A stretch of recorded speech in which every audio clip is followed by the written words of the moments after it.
Bienvenidas, bienvenidos, esto es Voces del Campo, rompiendo el círculo de la violencia, un proyecto de CERES Andalucía subvencionado por el Instituto Andaluz de la Mujer con fondos de la Secretaría de Estado de Igualdad y contra la Violencia de Género del Ministerio de Igualdad.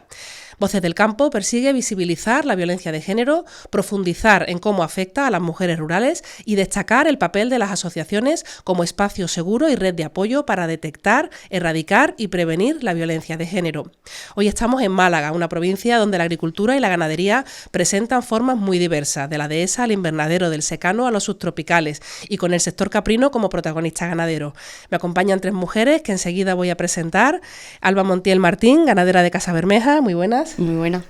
María José López Nieblas, apicultora, periodista de Cuevas del Becerro, muy buenas. Buenas. Y Pilar Vidales López, productora de hortícolas de invernadero, de hongos, de pitaya, bueno, de un montón de cosas. Y de guaro. Pilar, muy buenas. Buenas. Bueno, vamos a hablar de violencia de género, cómo se da en el mundo rural.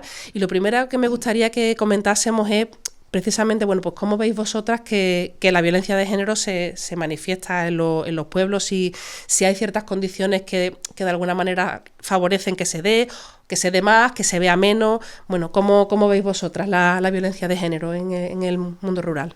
Bueno, pues al final lo vas detectando poco a poco, casi desde que eres pequeña, con diferentes patrones que se consolidan ya casi cuando vas a comprar juguetes para regalar, o en la forma de vestir, o incluso de tratar diferenciado ya niños y niñas, pues ya estás viendo que se cumple no solo en el medio rural, sino en la sociedad en general. Pero bueno, que en el medio rural pues siguen existiendo esas barreras, luego vas creciendo y detectas pues esos micromachismos que van acompañados también, y te puede gustar más o menos, pero en personas de determinada edad siguen estando y muy presentes en la sociedad rural, y ya luego pues en su máxima expresión, en tacharte, en comentarios, en tú no te dicen directamente tú no puedes o tú no puedes ejercer tal, pero casi que sí te lo están diciendo. Entonces pues en todas sus líneas, en toda su vertiente de expresión, el machismo pues está presente en la sociedad y, como no, en el medio rural.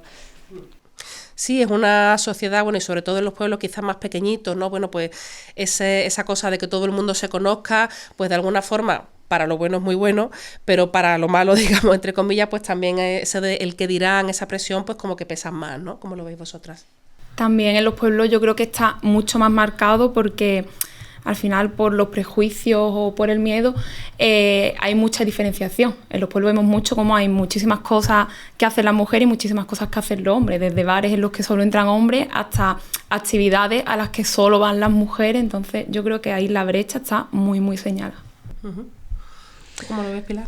Pues yo lo veo igual que mis compañeras, igual que dice Alba, que desde pequeñito ya vamos viendo los ápices que se van marcando, y cuando somos más adultos pues realmente lo vas viendo en cada casa y demás, como dice María José, porque en los pueblos es el que dirán.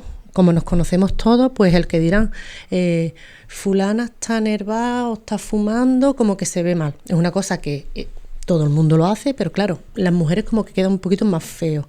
Y después se llega al mediodía, visto allí en mi pueblo, se llega al mediodía, la mujer se va a casa a preparar la comida y los hombres se quedan tomándose la cerveza. Entonces también se ve que las actividades de la casa, pues como es de mujer, y luego ellos se quedan sentados y nosotras como tontas también, porque también lo permitimos, pues lo vamos haciendo, porque el qué dirán pues no está en boca de la gente. Sí, hay unos roles de género como muy marcados, los que curiosamente a la mujer siempre le toca lo mismo, que son los cuidados, que es la casa, aunque también se da que la mujer trabaja fuera de casa, o sea, vosotras todas pues sois ejemplos de mujeres que trabajan fuera de casa, y un poco lo que tú dices, ¿no? O sea, el hombre muchas veces pues llega a casa, su jornada terminada, pero claro, en el caso de las mujeres empieza la segunda jornada, ¿no? Y al final la mujer lo lleva tan inculcado que yo creo que las generaciones que venimos ahora, pues sí hemos tenido opción de plantearnos por qué esto, y yo esto no lo pienso hacer, o por aquí no paso, pero nuestras madres o nuestras abuelas las han educado así, han crecido así, ellas no han visto ejemplo de nada distinto, entonces su misma educación hace que se encarguen de todo y no se planteen ni por qué tienen que hacer el doble trabajo ellas. Es que lo tenemos totalmente normalizado. Yo hablo por mí porque yo soy la primera que cometo ese error. Y eso que siempre le digo, tengo niños y niñas, ¿no? Siempre digo, fulano, ponme la lavadora o tiéndela, pero no sale de ellos. Bueno, también es que la juventud tampoco sale muchas cosas ahora mismo, ¿no? Pero tenemos que estar encima. Y luego eso, que está... Mi pareja también es del pueblo, mi marido también es del pueblo, y es como una cosa que tenemos normalizada desde pequeño, lo estamos viendo en la casa, pues lo vemos como una cosa normal. Entonces, no caes en decirle a tu marido, levántate y quita la mesa. O como le dice mi hija, que ocurre, papá, tú también pues quita tu plato, que estoy harto de trabajar, llevo todo el día.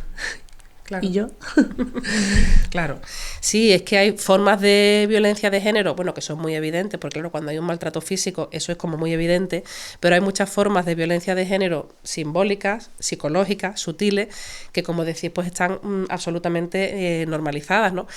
Y de alguna manera también, pues esa idea de que la mujer tiene que estar en casa, trabaje fuera o no, ¿no?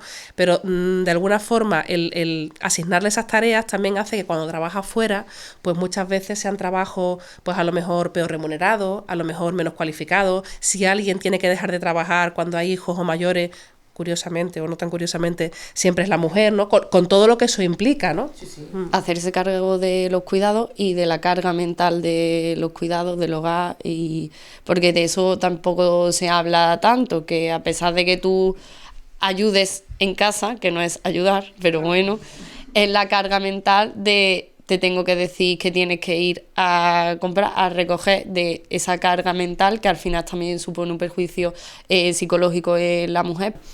Mira, ahora mismo, ahora cuestión de un mes, 2 como mucho, una chica, tendrá unos 30 años la muchacha, trabaja en el ayuntamiento, tiene un buen puesto en el ayuntamiento, su sueldo en condiciones, y su marido trabaja en la construcción.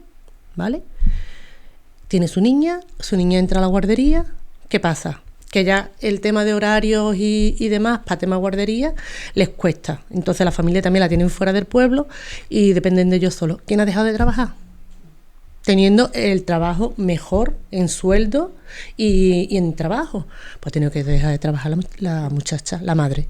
Y ahí ya yo creo que en este caso ya estamos cayendo no en ese caso, pero bueno, cuando al final la mujer es la que renuncia a mejores condiciones laborales o simplemente a trabajar, ya estamos cayendo en otro tipo de lo que puede ser también violencia, que es la dependencia económica. Al final, si tú dependes económicamente de tu pareja, de tu marido, es muy complicado que pongas a lo mejor más límites o que digas hasta aquí o que te plantees separarte llegado el caso. Entonces, creo que todo esto que comentamos al final termina favoreciendo otro tipo de violencia que yo creo que es muy grave y que se da mucho. Claro. Sí, porque al final es verdad que bueno, el que haya una dependencia económica no implica necesariamente que haya un maltrato físico, pero si hay un maltrato físico o otro tipo de violencia que no sea tan física, evidentemente el tener una dependencia económica deja a la mujer en una posición mucho más vulnerable como para, como tú dices, no poder romper y no poder salir de esa situación, ¿no? Y cuántas mujeres, sabemos, y sé que a todas se nos vendrán a la cabeza miles de mujeres, sobre todo mayores, en los pueblos que no se han podido separar de sus maridos porque no han cotizado nunca, porque se dedicaron a los niños y a la casa y ya están en un punto en el que ahora ya no hay, que siempre hay salida y siempre hay soluciones, pero si tú te ves con 60 años, nunca has cotizado y te quieres separar y dependes de tu marido económicamente, pues a ver qué haces. Y habiendo trabajado igual, porque has trabajado igual. Claro. Sí, porque las mujeres en el sector agrario, bueno, agricultura, ganadería, pues las explotaciones han sido familiares y las mujeres han estado ahí. Otra cosa es que no fueran visibles o no estuvieran cotizando, que es lo que ha pasado en muchas de eso. Pues ya después tenemos la titularidad compartida, que bueno, que poquito a poco pues parece que está abriendo ahí un poquito más de oportunidades, pero bueno, es verdad que muchísimas mujeres de una cierta edad han trabajado toda la vida y prácticamente no tienen nada, ¿no? Y que a día de hoy, aunque exista la figura de titularidad compartida, sigue habiendo matrimonios o parejas que siguen trabajando en unas condiciones pues iguales entre hombre y mujer y siguen sin ser titulares ellas de las explotaciones agrícolas o ganaderas, a pesar de que ya hemos aprendido en parte de que nuestras abuelas o nuestras madres trabajaron en el campo y fue un trabajo totalmente invisibilizado, poco reconocido. La comunidad creo que sí se ha reconocido la figura de la mujer y del trabajo de la mujer en cierta medida, no a lo mejor al 100% como debería de haberse hecho, pero reconocido por el conjunto de la sociedad no está, y económicamente no ha estado reconocido. Y a día de hoy, a pesar de que exista la figura de la titularidad compartida, yo creo que tampoco está solucionando al 100% este problema de que los titulares de explotación a fecha de hoy en su gran mayoría siguen siendo los hombres. Es lento y se avanza, y cada vez conocemos más mujeres que están en titularidad compartida, o que al menos se han interesado por ver qué pasos tienen que dar y hacerlo, pero en comparación a la cantidad de mujeres que hay trabajando en explotaciones agrícolas y ganaderas, las mujeres que hay en titularidad compartida son muy, muy, muy pocas, y es muy mínimo. Y las mujeres que son jefas, como vosotras, ¿no? Voy a abrir otro melón. ¿Qué pasa con la jefa? ¿Qué pasa cuando llega un proveedor, cuando tú vas a una compra y te preguntan por el jefe? Porque eso seguro, vamos, no lo sé, a ti. ¿Dónde está tu padre? Tú por joven, tu padre. ¿Dónde está tu padre? Y a ti a lo mejor pues tu marido, ¿no? Al principio mi marido no tiene nada que ver con el tema del campo, es totalmente ajeno. Y a primera hora pues como que, ¿dónde vas tú? ¿Dónde vas tú? Anda, que eso es un trabajo muy duro, ¿cómo te vas a meter en esto y demás? Y yo tengo un invernadero, entonces en los pueblos todo se sabe. Ay, fulano tiene invernadero. Y le hicieron el comentario a mi madre, dice, no veas, qué buen invernadero montado tu yerno. Tu yerno. Tu yerno.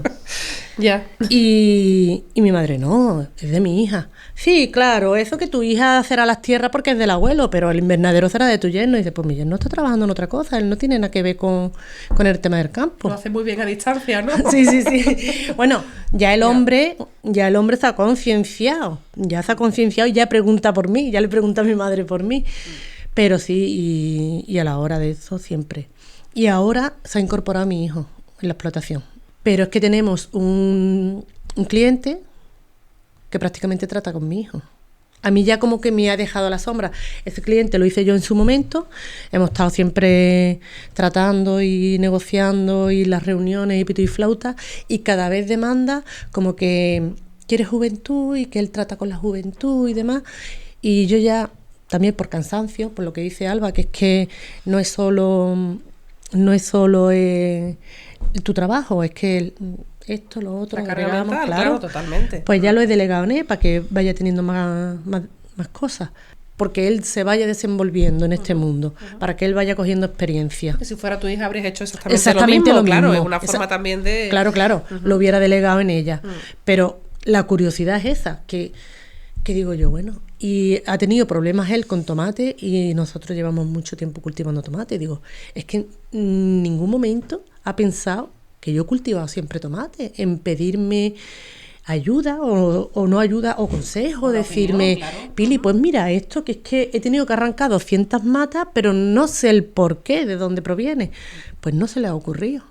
Sí, es que además lo que tú dices es cansado, ¿no? Tener que estar constantemente demostrando el doble o el triple, y ya que te cuestionen, no porque, bueno, pues tu opinión pues sea válida o no sea válida, quiero decir, tú te puedes equivocar, te cuestionan incluso antes de opinar o antes de aportar por el simple hecho de ser mujer, ¿no? Y ya no solo en el tema negociación de precios, es que el más reciente fue, se nos rompe la máquina de ordeño, quien controla más o menos todo el proceso de la máquina y del ordeño soy yo, llamo al proveedor y lo primero que le digo, soy fulano, la hija de tal, tengo este problema y estoy yo en la explotación. Me dice, bueno, pásame a tu padre que le explico. Digo, no, que quien lo está haciendo soy yo, pero no está tu padre por ahí para que... No, mi padre no está, estaba al lado escuchando, mi padre no está, y además lo que tengas que hablar de esto lo hablas conmigo. Y me da igual si está o no está, que lo tienes que hablar conmigo, porque tienes que pasar por mí, no por mi padre. Que él ya no está aquí, y si está aquí, está para ayudar, para echar una mano, para lo que quiera. Pero las decisiones tenéis que tener acostumbradas, que las tenéis que barajar conmigo. Y os puede gustar más o os puede gustar menos, pero aquí quien está al frente pues soy yo, y es lo que hay. Luego también comentarios en el pueblo de... Juan, ¿y cómo va tu...? Porque yo tengo otro hermano. ¿Cómo va tu hijo? Y decirle a mi padre, no, está en las cabras, Alba. Sí, claro, y reírse. o de comentarios de ¿y tú qué has estudiado? ¿Qué haces estos días metida allí en mitad de las cabras? Bueno, ¿y qué más da lo que yo haya estudiado o no haya estudiado para estar aquí en las cabras? Pero a mi hermano no se lo pregunta a nadie, ni se lo plantea a nadie. De hecho, se daba por hecho y todo que quien iba a estar en el negocio era el hermano, que no había estudiado tanto y que lo iba a heredar él, ya está, porque esto había pasado del abuelo y abuela al hijo y después iba a pasar al otro hijo. Y cuando ha tocado que sea hija y que los proveedores y que todo el mundo tenga que pasar por la hija, pues ahí a quien le cuesta, pero bueno, que para eso estoy yo también. Claro. Y encima una hija formada, que tú dices, ¿por qué te metes en este lío? Y no solamente te metes, sino que eres tú, que eso en algunos sectores es verdad que todavía incluso un poquito más se cuestiona si eres tú la que hace el trabajo, si eres tú la que lleva la explotación, ¿no? Sí, sí, de reírse, de sí, que va a estar ella allí, pero tú tienes las cabras de verdad, sí, que tú vas a ir allí, pues véngase usted una semanita conmigo y lo comprueba. Claro, a ella la coge joven, nueva, y entonces la coge con ganas, pero ya cuando una tiene ya la edad que tiene, el camino que tiene andado, dice, ¿por qué tengo que estar dando tantas explicaciones? ¿Por qué tengo que estar justificándome tanto? Totalmente. ¿Cómo veis vosotras a las chicas? ¿Veis que lo tienen claro? ¿Veis que en algunas cosas, porque bueno, tú eres muy joven, lo tienes clarísimo, pero no sé si tú te sientes un poco diferente a lo mejor con respecto a otras mujeres de tu generación, un poco incluso más jóvenes, que igual caen en ciertas trampas o bueno, o incluso en algunos aspectos hasta dan pasos atrás que decimos, jolín, había patrones y conductas que creíamos superadas y no lo están, ¿no? No están superadas por nada. Las redes sociales, entre muchos de los mensajes que tienen, es un patrón de perfil, de influencer, de un físico, de una manera de vestir, de un ir siempre perfecta, de todo al 10, que no es la realidad de una mujer en su día a día, vamos. Tenemos que ser superwoman. Perfecta, empresaria, que nos vaya bien económicamente, con familia y además está estupenda físicamente, una 90, 60, 90. Ese es el mensaje. Y luego, por otro lado, también está viendo un discurso por ahí que se llama que hay que cumplir con la mujer de alto valor. ¿Y qué es una mujer de alto valor? Y es esa sumisa, que no se cuestiona, que cuando llega su hombre a la casa no discute, no se plantea nada, va siempre perfecta para gustar, depende económicamente porque la tienen que invitar a todo. Y está calando tanto, y es un discurso que yo creía que estaba tan superado. A lo mejor no hay que ser superwoman porque no somos superwoman, aquí tenemos derecho a meter la pata todas y a equivocarnos todas y a no estar perfectas porque no somos perfectas, porque somos mujeres, somos seres humanos y tenemos derecho a ser cada uno de nuestra manera, que también nos imponen una imagen y ya está bien de cumplir con patrones y con imágenes preestablecidas y con las condiciones de ir siempre de 10 y de gustar a según qué en una sociedad patriarcal, ¿no? Eso ya de base, pero este discurso de machismo, de mujer de alto valor, porque, bueno, y que a partir de no sé qué edad la mujer ya pierde valor y ya no sirve para nada, y a partir de los 30 porque ya su capacidad, no sé, es que se escuchan unas barbaridades y la gente joven se lo está comprando. Está comprando ese discurso. Y pensábamos que habíamos avanzado en educación, que es la clave, porque sin educación no hacemos nada. Y aquí estamos cayendo en un error y ojo con este discurso y con la gente joven que viene detrás, que pensábamos que habíamos roto muchas barreras y las hemos roto, algunas, pero sigue existiendo un techo de cristal, sigue existiendo micromachismo, sigue existiendo comparaciones, sigue existiendo violencia porque existe y es una realidad y hay que ponerlo encima de la mesa, pero es que además estamos volviendo 30, 40 o 50 años hacia atrás. El que nos vendan y además lo cojamos, este discurso que le viene muy bien a los hombres de no, es que los hombres tenemos que estar con mujeres al menos 10 años más jóvenes que nosotras, porque nosotros nos mantenemos bien, pese a la edad que tengamos, pero vosotras no, porque vosotras cada vez sois menos fértiles y cada vez... Y que se esté comprando ese discurso, o sea, y sobre todo es que se esté soltando tan normal. Y entonces es cuando tú te planteas, pero si esto es con lo que nosotras rompimos cuando estábamos empezando, ¿qué ha pasado? Se está volviendo atrás, se ha dado el paso atrás que los muchachos de hoy en día, y muchachas, vaya, me refiero a los dos, que están ahora difundiendo, que hay como una especie de grupo, no sé, ustedes me corregís si me equivoco, de grupos estos de TikTok y demás, de que la mujer tiene que ser para estar en la casa, para criar los niños y para llevar la casa, solo y exclusivamente. Sí, el movimiento que se llama de las Tradwives, ¿no? Que al final, bueno, pues que viene que no sé si será el de mismo, Estados Unidos, pero como tantas cosas, y al final básicamente mira, es que me da miedo, Sí. me da miedo, porque es que hacen a una persona, perdón por la expresión, algo inútil. Están haciendo un florero o algo, porque es lo que decía María José, es una dependencia económica. Es que después esa criatura no puede hacer nada sin que la otra parte no le vaya cortando, porque siempre van a ir recortando. Están muy formadas, porque es raro el joven que no haya estudiado más de lo que hemos estudiado nosotros, caigan en esa trampa. Caigan en esa mentalidad, cuando ellos tienen la mentalidad tan abierta, cuando ellos tienen la percepción de las cosas tan a flor de piel, porque cualquier muchacho, ellas por ejemplo, que lo tienen en sus casas, lo han visto, mis hijos lo han visto, no lo han visto en su casa, pero han visto fulana o mengana está allí. Ayer justamente con mi madre hablando en el coche, ay, que ve esta mujer lo que ha sufrido porque su marido lo que le pegaba, y yo lo escuchaba de tocarle a la hija a la puerta para meterse en medianoche en la casa de la hija. Y eso lo saben mucha juventud, porque se comentan en los pueblos, se comentan en todos sitios, aunque no estén en las redes, pero está ahí. ¿Cómo caen otra vez en ese círculo y vicioso, romper en con ese todos error? esos patrones, todos esos estereotipos, con todo ese discurso en un medio rural, querer emprender en el medio rural, y ahí ya se juntan estas generaciones más mayores, que todo lo del feminismo, de la igualdad, pues hay quien se ha reeducado, pero hay quien no y les queda lejos, y luego esta nueva sociedad y juventud que vienen también comprando ese discurso, incluso que para mí le han dado la vuelta a lo que era el empoderamiento. Toda la vida luchando por un empoderamiento de la mujer, y ahora le estamos comprando que el empoderamiento es justo lo contrario. Pero ¿en qué momento ha pasado esto y está pasando, ¿no? Entonces, el desarrollarte profesional y personalmente en un medio rural, que vienes con un contexto y ya unos patrones que de base más complicado, o con otra educación, vamos a llamarlo diferente, no es ni mejor ni peor, porque al final también vemos que en el medio rural hay una comunidad de vecinas y mujeres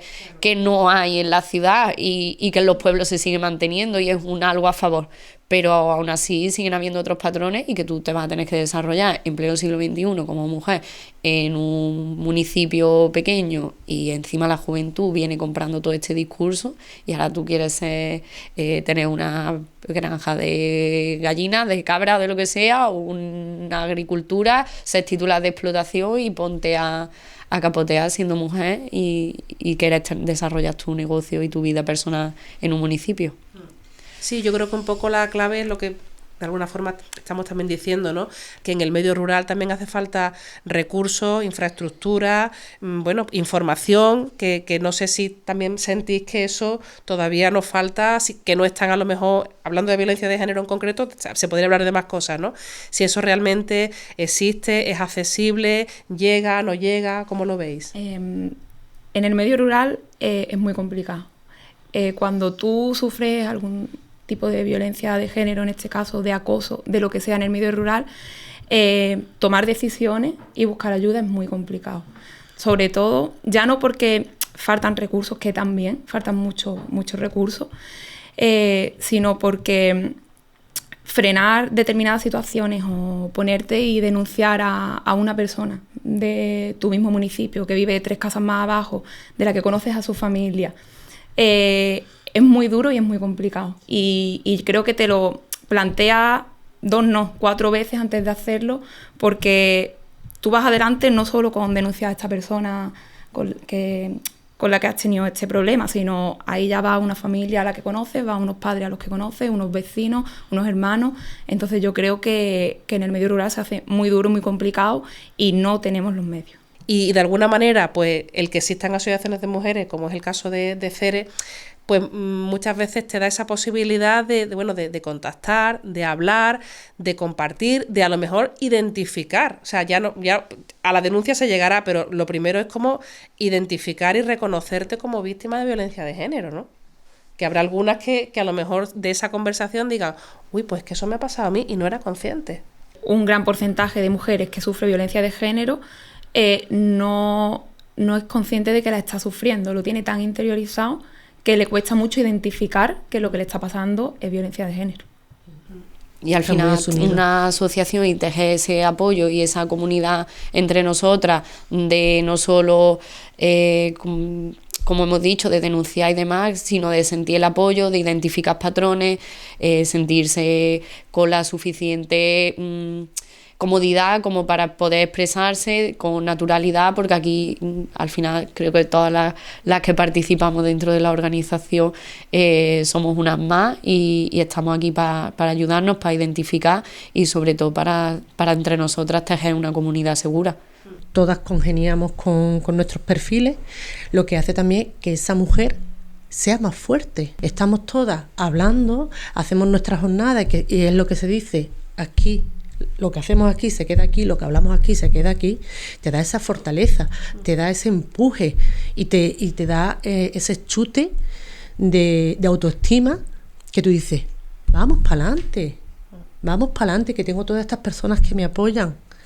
Y al final es que nos han hecho creer que la violencia de género y el feminismo, que la violencia de género es un problema de las mujeres y que el feminismo es algo que incumbe a las mujeres, y para nada es así. O sea, necesitamos a hombres que reconozcan la violencia de género y a hombres que se interesen un poquito por, no sé, cuando hay, por ejemplo, formaciones para prevenir la violencia de género, solo van mujeres. Y es como, no es a nosotras a quien tienen que educarnos, ni enseñarnos a defendernos, ni a identificar, es que a ellos también tienen que enseñarlos a identificar, ¿no? Y de aquí viene un poco ya lo que se comenta últimamente mucho de, todos reconocemos a gente que sufre violencia de género, pero nadie tiene un amigo que la ejerce. En fin, lo que está claro que nos queda mucho trabajo como sociedad, pero bueno, que sí lanzar un poquito ese mensaje de esperanza de que se puede, aunque sea difícil, aunque sea duro, de entrada identificarlo, luego todos los pasos, que ninguno es fácil, pero bueno, creo que todas conocemos mujeres que han podido salir, algunas desgraciadamente no, pero afortunadamente muchas sí, y bueno, pues por ellas seguir trabajando, ¿no? Y seguir haciendo esta pedagogía, aunque nos canse, pero bueno, no podemos rendirnos, ¿no? No, por supuesto. Bueno, pues hasta aquí esta última entrega de Voces del Campo, Rompiendo el Círculo de la Violencia, un proyecto de Ceres Andalucía subvencionado por el Instituto Andaluz de la Mujer con fondos de la Secretaría de Estado de Igualdad y contra la Violencia de Género del Ministerio de Igualdad. Cerramos así este recorrido que nos ha llevado por las 8 provincias andaluzas para escuchar las voces de sus mujeres rurales. Alba, María José, Pilar, gracias por compartir este momento de conversación, estas reflexiones con una mirada de esperanza en el futuro. Muchas gracias a las 3.